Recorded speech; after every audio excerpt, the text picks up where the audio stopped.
Hola, hola. Buenas noches. ¿Qué tal? ¿Cómo están? Espero que estén muy bien. Les doy la bienvenida a este video de sesión síncrona o asíncrona, si lo están viendo posteriormente, de la clase Pensamiento Filosófico. Nuevamente me presento con ustedes. Ya hemos tenido un primer video de esta materia en donde, bueno, dimos una breve explicación sobre qué es en sí mismo el pensamiento filosófico, para qué nos sirve, de qué forma podemos decir que hoy es necesario, es vigente, que todos nosotros, miembros de una sociedad, estudiantes finalmente también, podamos ejercer nuestra propia capacidad pensante en medio de un mundo que necesita siempre ser pensado, que siempre necesita ser reflexionado, porque lo que nos acontece hoy en día, cada uno de nosotros, trabajo, familia, economía, política, cultura, todo tiene siempre un trasfondo que no es del todo visible a primera vista. Por lo tanto, yo la primera clase, haciendo un breve recordatorio, les decía que si algo tiene la filosofía es que tiene esta capacidad de observar donde regularmente no se observa, que tiene esta capacidad de desdoblar la trama de la realidad para encontrar justamente esos nudos que están por detrás de aquello que constituye lo que nosotros llamamos mundo y que de una u otra manera sostienen la realidad misma, pero que al mismo tiempo no está a la vista de todos. Y es ahí donde el pensamiento o la reflexión filosófica siempre viene a desmontar, a desestructurar, a dar la vuelta, a girar el mundo, a girar la realidad para pensar justamente esas o esos espacios oscuros, esos espacios que no salen a la vista de todos. Por eso es más allá de que el pensamiento filosófico sea estudiar la historia de lo que en algún momento filósofos del pasado han dicho o han elaborado sobre teorías, es ver más bien cómo esas teorías, eso que han dicho otros filósofos en el pasado, nos sirve hoy para leer, analizar, reflexionar el mundo presente que está ante nuestros ojos, pero no solamente delante de nuestros ojos o sentidos, sino también delante de nuestra razón, delante de nuestra propia corporalidad también, ¿ok? Entonces, en ese sentido podemos decir que el pensamiento filosófico que hemos estudiado o que venimos estudiando ya en estas 2 semanas de curso, lo que ha pretendido es justamente hablarnos sobre qué es la realidad, qué es el mundo, cómo nos entrelazamos nosotros mismos con ese mundo que, aunque parece que está por fuera de nosotros, más bien nosotros estamos insertados en él, ¿ok? Y me parece que esa perspectiva cambia, esa perspectiva puede darnos una visión distinta de la realidad y cuando hablamos de la realidad, porque siempre hemos venido pensando que la realidad o el mundo es algo que está por fuera de nosotros, que son las cosas, que son los objetos, pero no nos hemos puesto a veces a pensar de una manera un poco más profunda que nos lleve a darnos cuenta o a llegar a un entendimiento más reflexivo de que tal vez el mundo no está fuera, sino más bien estamos dentro, ¿no? Y al mismo tiempo que estamos dentro, el mundo eh, nos habita y nosotros habitamos el mundo. Es una correlación finalmente, no es como si estuviéramos separados. Estamos en él, estamos inmersos, estamos entretejidos con el mundo y el ser humano jamás podría entenderse sin em, sin ese estar entretejido, ¿no? Sin que pueda asumirse como una cosa aparte, ¿no? Somos mundo. Lo que somos es el resultado de la interacción o la experiencia del mundo con el que hemos venido conviviendo a lo largo de toda nuestra propia historia personal, pero también la historia humana a lo largo del tiempo.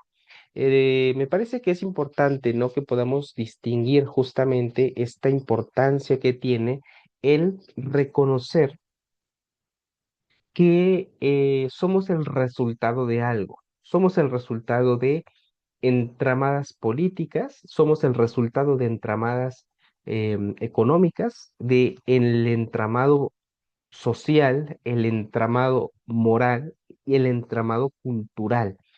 De esa manera podemos decir, bueno, nosotros en el fondo somos el resultado de algo.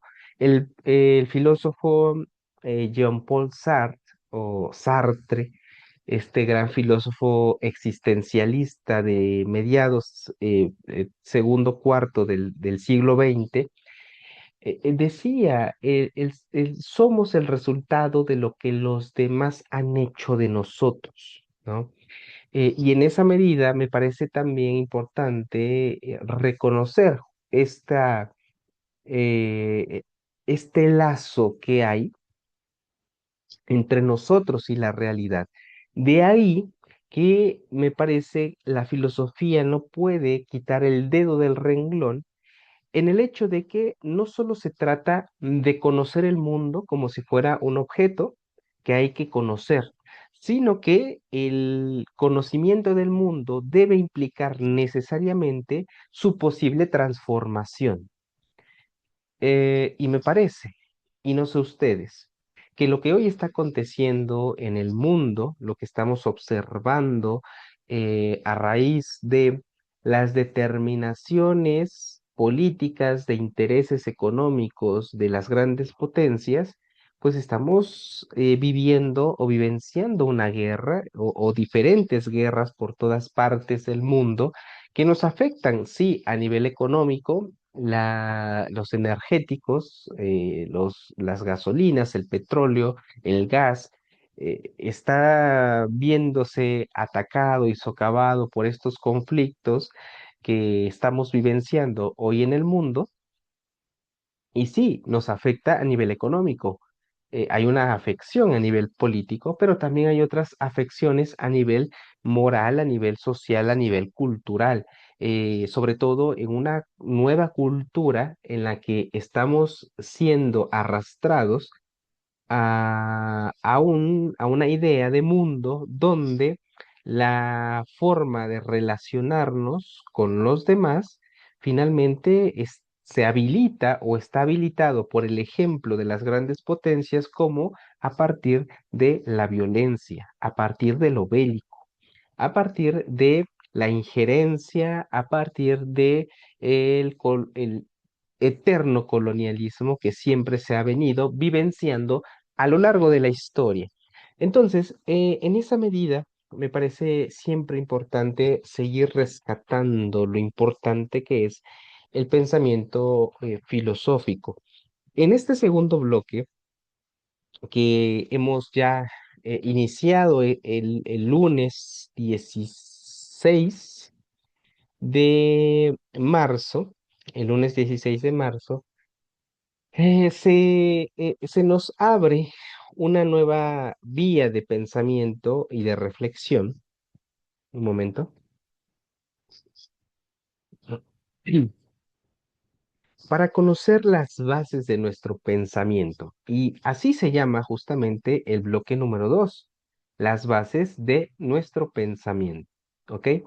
Y lo importante que era analizar los puntos más relevantes de análisis en este segundo bloque era llevarnos a hacer unas distinciones o hacer una distinción muy importante dentro de de la cuestión o la noción del pensar, que es la distinción entre las ideas y las creencias, ¿ok?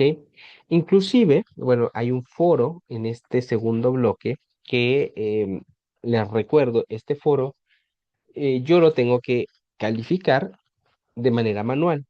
Entonces, más tarde, entre hoy y mañana, estará apareciendo de aquellos que ya han participado y no les he calificado su calificación. ¿Ok? Pero la idea es, bueno, en medio de este bloque es darnos cuenta que es importante que hagamos esa distinción entre las ideas y las creencias, porque en relación a esta división tajante de estos dos modos de conocer el mundo, podemos darnos cuenta y podemos entender que el ser humano y nosotros como seres humanos solemos creer que el mundo está constituido a partir de nuestras creencias, ¿ok? Es decir, aunque sabemos que el camino correcto debe ser el camino de la evidencia, el camino de la experimentación, porque solamente ahí puede haber, en cierto modo, un conocimiento verdadero del mundo, porque recordemos que el conocimiento científico, el conocimiento de la ciencia, está habilitado por el pensamiento racional puro, donde siempre busca encontrar si no la verdad, al menos conocer con certeza el mundo, ¿ok? Y para conocer con certeza el mundo, pues siempre hay que experimentar, evidenciar, repetir el proceso hasta que podamos llegar a la conclusión de que ese conocimiento es certero porque se repite cada vez que se experimenta con él. Entonces, ese es en cierto modo el camino dentro de un conocimiento científico, un conocimiento de rigor, un conocimiento que nos ayude a acercarnos con mayor precisión a la certeza del mundo. Y, y de una u otra manera, en un sentido también un poco histórico, déjenme compartir con ustedes una breve presentación que está por aquí, de un segundo, ok. Que la quiero tener por aquí de fondo también para que no sea muy plano esto que vengo hablándoles y que quiero relacionarlo también con este tema que me parece a mí es importante y fascinante aterrizar esto que vengo hablando en torno a ejemplos muy concretos del mundo de hoy, ¿ok? Porque yo les he venido diciendo en estos últimos 3 minutos que es importante hacer una distinción entre lo que creemos y lo que es real en un sentido de conocimiento de carácter científico.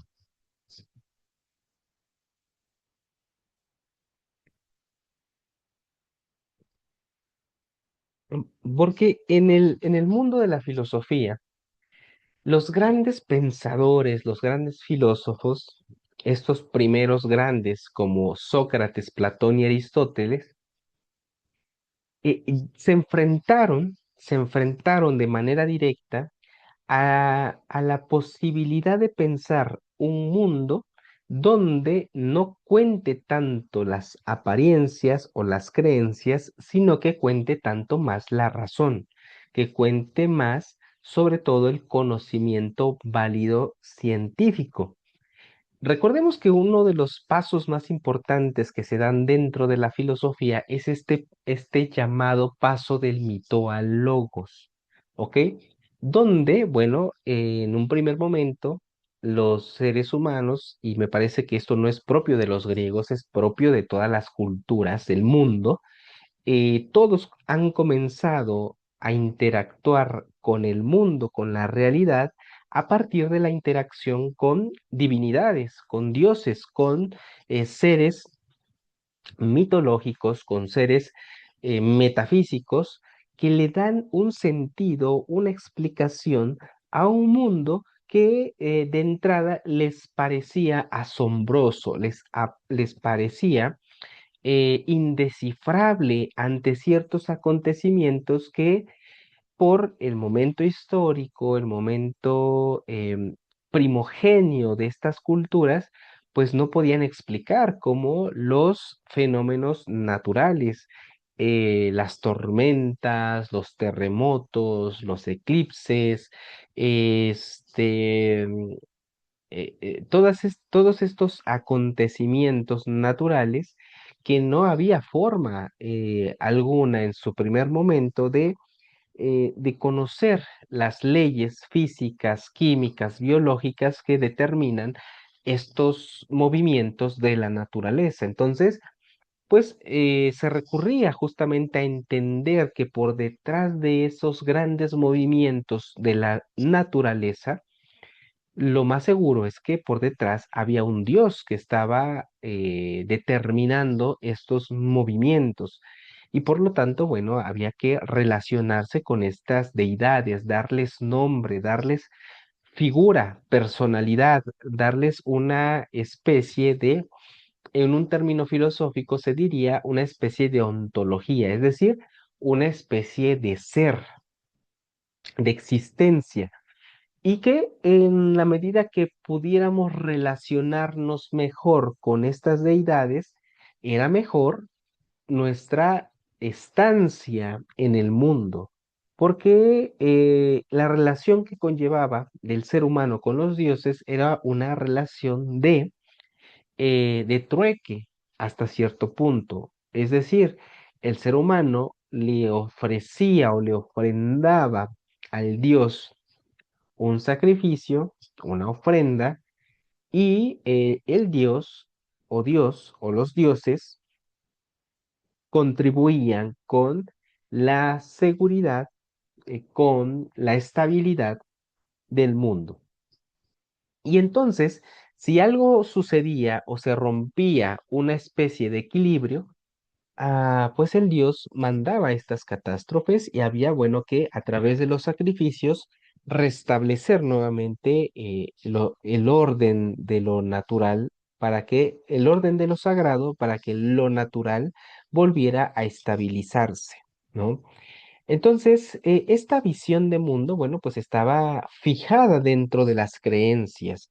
No había un conocimiento real, racional, científico que obviamente demostrara que los dioses existían, que tenían relación, que mandaban todas estas catástrofes.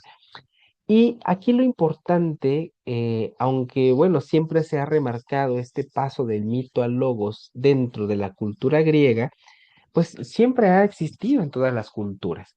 Ah, y viene, al menos, y esto sí, no lo podemos negar, que el siguiente paso que se da hacia una vertiente más del corte de conocimiento y de razón, viene también de los propios griegos, que es el momento de los filósofos presocráticos o de los filósofos llamados de la naturaleza. Filósofos como Tales de Mileto, Anaxímenes, Anaximandro, los filósofos atomistas, sí, aquellos primeros que promulgaron, por ejemplo, ya la existencia, aunque no tenían la prueba científica, pero de postular los átomos que configuran o conforman el mundo y estos filósofos de la naturaleza, bueno, empiezan a dudar, a cuestionar que el mundo, como lo conocemos, sea el resultado de la voluntad, el capricho, la interacción de las deidades con el ser humano, y sino que más bien se trata de encontrar qué elementos primogenios conforman o configuran el mundo en el que vivimos y a partir de estos elementos entender la naturaleza de las cosas, la naturaleza de la realidad. Esta naturaleza primera o esta naturaleza primogénea, estos filósofos la llamaron la physis o el arjé. El arjé porque, bueno, arjé significa principio, ¿ok? La physis es la naturaleza, pero en el sentido de naturaleza de eso primero o eso primogéneo que subyace por debajo de las cosas. Eh, Tales de Mileto, por ejemplo, mencionó que lo que había por debajo de las cosas o la naturaleza, la fisis, el arjé de todo lo que existía era el agua. Porque a través de la observación, pues él se da cuenta, ¿no? Que casi todo lo que ve a su alrededor está conformado por agua. ¿Ok? El cuerpo humano, la naturaleza misma, las plantas, los animales, las construcciones no pueden estar edificadas si no llevan en el proceso de elaboración de la construcción mezcla que se añade con agua, ¿no? Entonces parece ser que el agua es como el elemento principal, el arjé, la naturaleza de todo. Y en ese sentido, la idea que se tenía antes de los dioses, es decir, el mito de los dioses, se va ahora hacia un punto pendular, como si fuera un péndulo, donde hay en este punto la creencia de los dioses y ahora el péndulo se mueve hacia al entendimiento de que por detrás de las cosas no hay dioses, sino que hay naturaleza, hay orden, un orden que está más bien prescrito en el universo, y ese orden que está prescrito en el universo, en las cosas, en lo que vemos, en lo que existe, ese arjé, esa physis, estos filósofos lo llamarán el logos, porque la palabra logos eh, tiene diversos significados, pero algunos de estos significados van por el lado de el orden, van por el lado también de la razón o lo racional. Entonces, por eso se conoce este paso de mito a logos, de los dioses a la razón. Y aquí es donde encontramos esta división tajante entre la creencia, entre un conocimiento que deviene de las creencias, sobre un conocimiento que viene más por el lado de corte científico que utiliza la razón para conocer. Entonces, en esa medida, podemos decir que la cuestión entre ideas y creencias es una forma de conocer el mundo desde dos puntos de vista o vertientes distintas, en donde, y aquí es, el paso es interesante, en donde lo que ha ganado peso o lo que tiene mayor peso en cierto modo y de forma histórica y sobre todo de forma conceptual ha sido el logos, el conocimiento, ¿no? Por encima de la creencia. Sin embargo, Sin embargo, en la creencia también hay una forma de habitar el mundo y hay una forma de relacionarse con el mundo. Porque en el fondo el ser humano no deja de ser creyente de algo. Podemos ser ateos, podemos no creer en Dios, pero, pero en el fondo el ser humano cree en algo. ¿Ok? y esa creencia no se la da la razón, ¿ok? Entonces, con esto también quiero decir que el ser humano finalmente está compuesto de ideas racionales, científicas, conocimiento verídico, atravesado por experimentación, pruebas, pero también no estamos exentos de vivir con creencias, ¿ok? Religiosas, espirituales, morales, inclusive económicas o políticas, porque la mayor parte del tiempo nuestras ideas políticas, nuestras ideas económicas o nuestras ideas morales apelan al ámbito de la creencia, ¿ok? Es decir, nuestros valores o los valores que tenemos, pues no son en cierta medida cuestiones que puedan ser verificadas por experimentación y que concluya siempre el mismo resultado, que es como una de las definiciones del conocimiento científico, que un fenómeno sea sometido a experimentación diversas veces y que al final, todas esas veces, o al menos el 99.9%, el fenómeno se repita. Pero en el caso de la cultura, en el caso de la moral, la libertad, el amor, valores que el ser humano tiene, no están en cierta forma atravesados por la posibilidad de la repetición o la posibilidad de la cuantificación de estos fenómenos. Porque, ¿de qué manera capturas en un concepto o una idea precisa la experiencia del amor, la experiencia de la libertad, la experiencia de la espiritualidad o la experiencia de Dios en sí mismo, ¿no?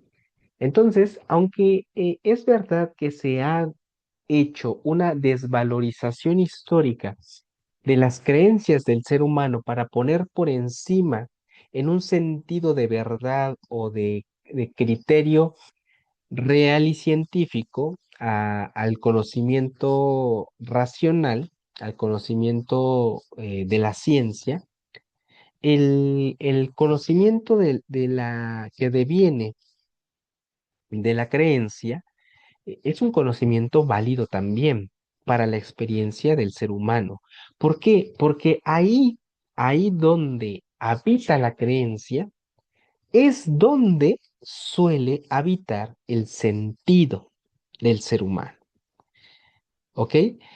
Y esto es importante y es interesante porque nos vamos a dar cuenta que, por ejemplo, el conocimiento científico, aunque nos permite conocer o acercarnos a la realidad en su más pura naturaleza, es decir, podemos diseccionar un cuerpo, conocer las partes del corazón, conocer las arterias que componen este músculo que da vida, que sostiene la vida del ser humano, esa disección, ese conocimiento pleno biológico, químico del funcionamiento del corazón, no contiene en sí mismo, aunque el corazón sea la metáfora del amor, no contiene la experiencia del amor. Y la experiencia del amor deviene en el ámbito de la creencia. Creo en el amor. No conozco científica eh, cuantificablemente la experiencia del amor. La experiencia del amor la vivencio y la creo. Y esa creencia y esa vivencia del amor es lo que le da sentido o puede darnos sentido en cierto modo a nuestra existencia. Es decir, nos da un para qué vivir, no, nos da el para qué. Y me parece que hoy el ser humano, en cierta medida, estamos carentes o carecemos de esos para qués. Nietzsche decía, Nietzsche decía, el que tiene un para qué encuentra todos los cómo. Es decir, el que tiene un sentido lucha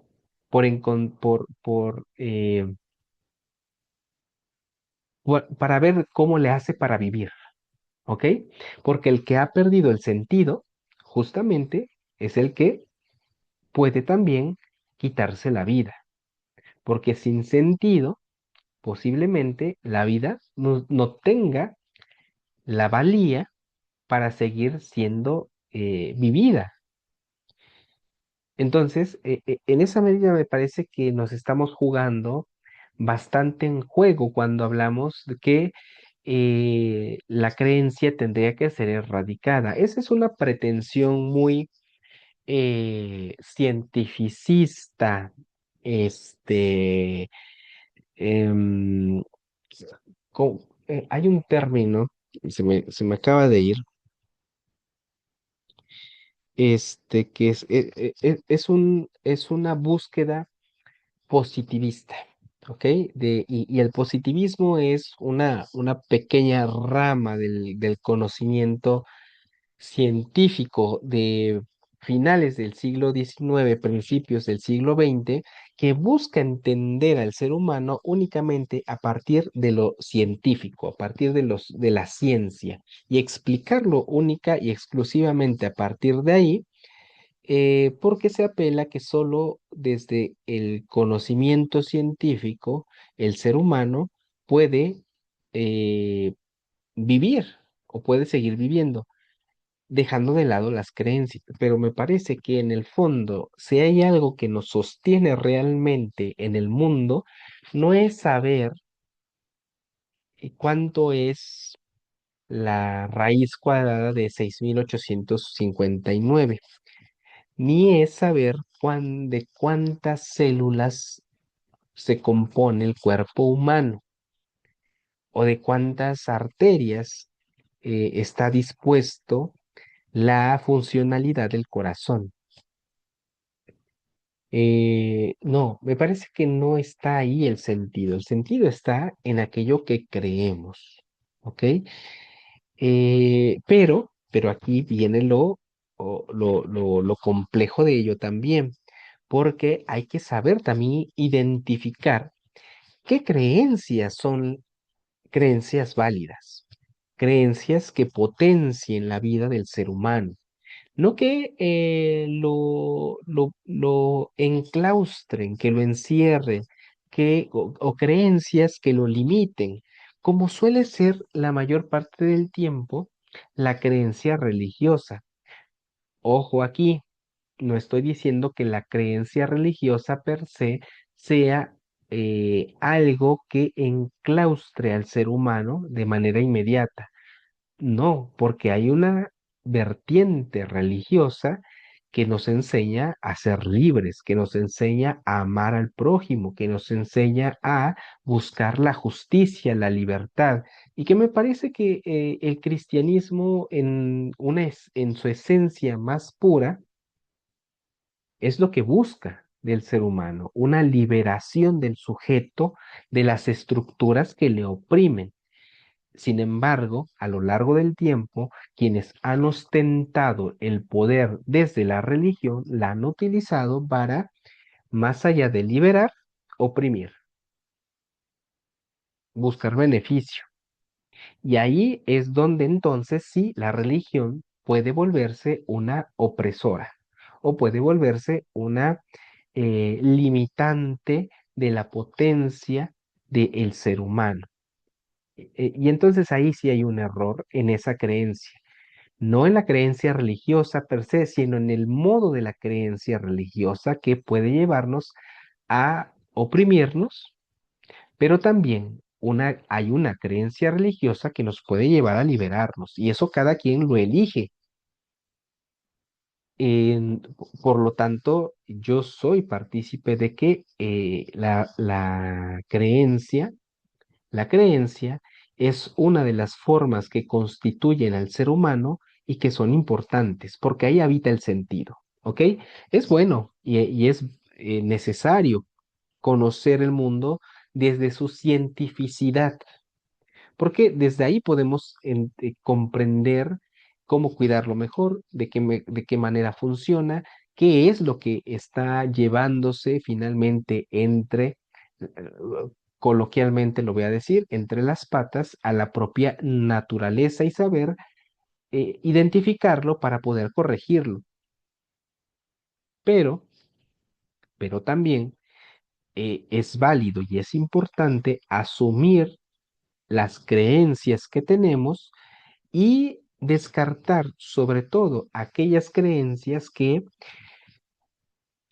pues nos oprimen, nos apartan, nos enclaustran, nos hacen individualistas, no nos dejan progresar o ser creativos y nuestra libertad se ve coartada. Entonces, en esa medida me parece que el tema 2 de las bases de nuestro pensamiento, nos dejan ver estas cuestiones, ¿ok? Entre la distinción entre la creencia y el conocimiento científico. Muy bien. En relación al tema, me parece que aquí lo dejamos y solo para apuntar un poco o aportar un poco, perdón, a la cuestión de la historieta de este segundo bloque. Recuerden que tienen que entregar una historieta en la cual estén contenidos algunos de los elementos que se nos piden en la rúbrica de evaluación. Am, Voy a compartir con ustedes la rúbrica que, este, acá,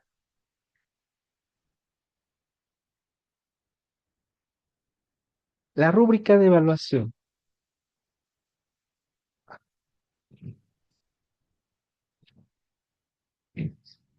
de esta segunda actividad, que es la actividad de la historieta.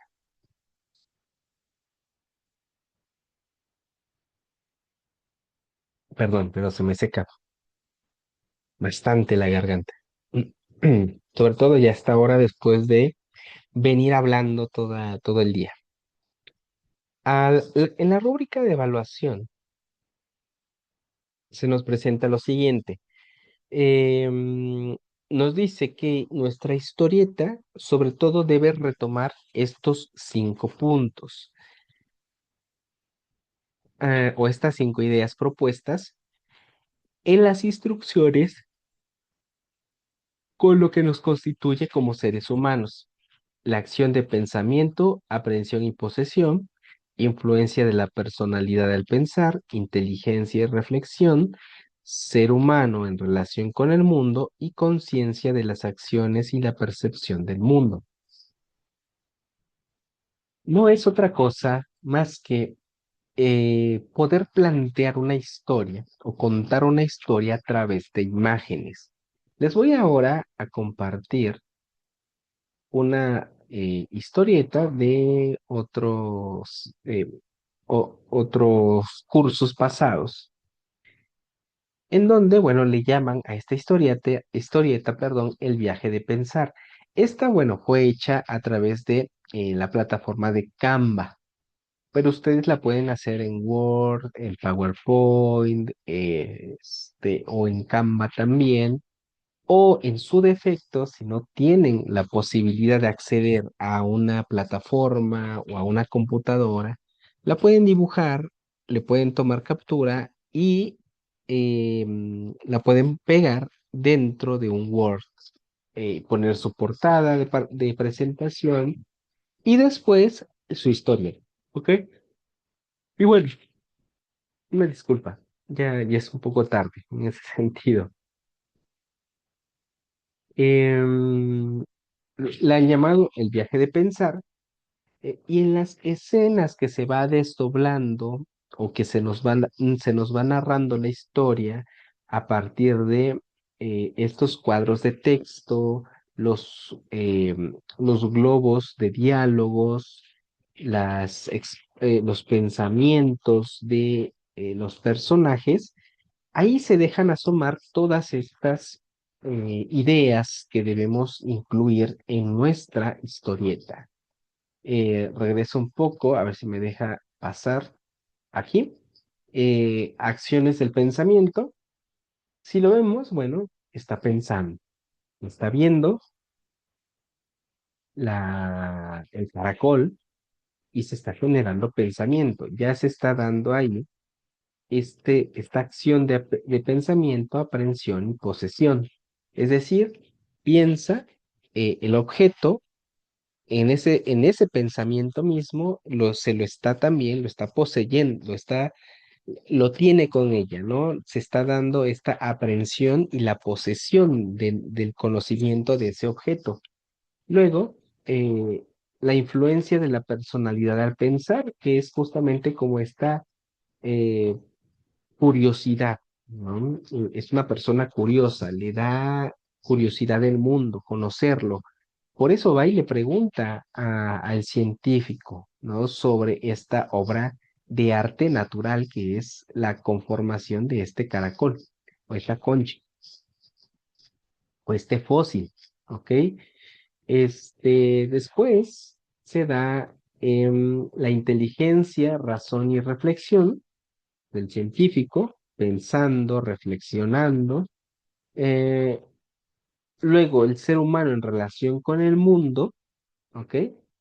Relación con el mundo y la conciencia de las acciones y la percepción del mundo, ¿ok? Si ustedes se dan cuenta, se dejan ver todos estos conceptos en estas imágenes, en esta historia, y se presenta justamente como ejemplo de pensamiento científico, ¿ok? Pues nada, eso sería la actividad de la historieta. Ya les vuelvo a repetir, la pueden hacer en Canva, la pueden hacer en PowerPoint, la pueden hacer en Word, y o la pueden hacer a mano, le toman una captura, la pegan en Word y lo pueden presentar como su actividad.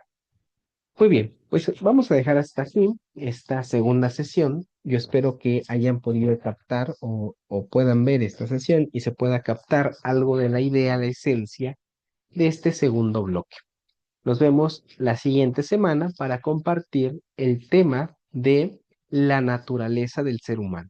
Muy bien, les agradezco bastante, que tengan un excelente fin de semana y nos vemos la siguiente sesión.